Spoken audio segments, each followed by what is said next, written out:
നിങ്ങൾ എല്ലാവരും ഒരു റിയാലിറ്റി അക്സെപ്റ്റ് ചെയ്യണം. പോലീസിനും ഈ സൊസൈറ്റിയിലെ നല്ലൊരു ശതമാനം ആളുകൾക്കും ഈ കേസിന്റെ സത്യാവസ്ഥ എന്താണെന്ന് നന്നായിട്ട് അറിയാം.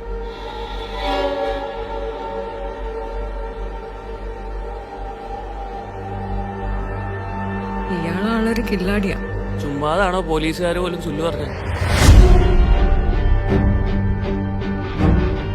ജോർജോട്ടി തന്നെയല്ലേ പറഞ്ഞത് പ്രശ്നങ്ങളൊക്കെ തീർന്നു, ഇനി പേടിക്കാനൊന്നുമില്ലെന്ന്.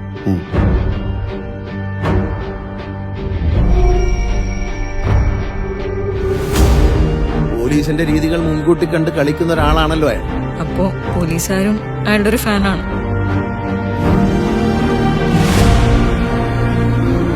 പിന്നെ ആ ജോർജ് കുട്ടി ആളൊരു കുറുക്കനാണ്.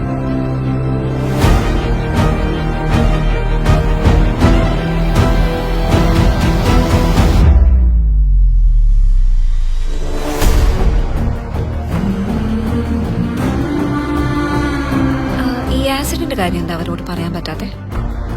അവരെ രക്ഷിക്കാനാണെങ്കിലും ഞാൻ ഈ ചെയ്ത കാര്യങ്ങളൊക്കെ കാണുമ്പോൾ അവരുടെ അച്ഛനൊരു ക്രിമിനലാണ് എന്നൊരു തോന്നലുണ്ടായാൽ ഏയ്, അവരങ്ങനെയൊന്നും ചിന്തിക്കില്ല.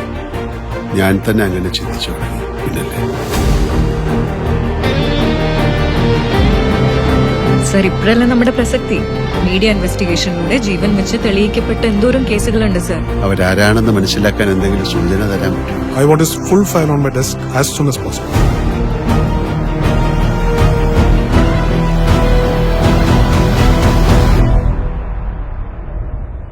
ഇനി അങ്ങനെയൊന്നും ചിന്തിക്കണ്ട, എല്ലാം കഴിഞ്ഞില്ലേ?